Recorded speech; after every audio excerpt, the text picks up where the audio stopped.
चौकात एवढी गर्दी काय विषय आहे ह्यो? गल्लीतल्या पोरांसंग निघालेलो तिरुपती बालाजीला. देवाला पाया पडलो, मम्मीच्या आणि पप्पांच्या पाया पडून घेतलो. त्यांचा पण आशीर्वाद पाहिजे हो संघ. 11:30ची ट्रेन होती. चौकात जाऊन एकत्र जायचं होतं. शिबूभाऊ आणि मी निघालो चौकाकडे.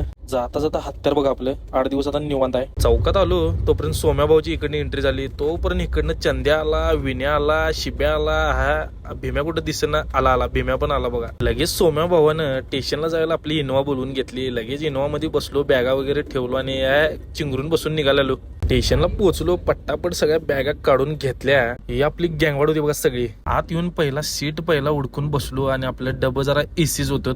नियोजन टॉपचं लावलेलं. तोपर्यंत इकडे पोरांचा दंगा चालू झाला. डान्स पाहिजे जो.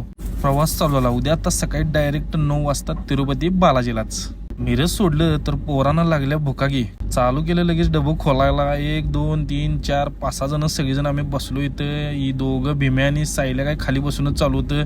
एसी असू दे ना काय पण असू दे, गावठी पण आमचा जाणार नाही. तर भेटू आता आपण नेक्स्ट ब्लॉग मध्ये उद्याच्या. तर आपल्या चॅनलला नवीन असला तर फॉलो करून घ्या, लाईक शेअर करा. गोविंदा.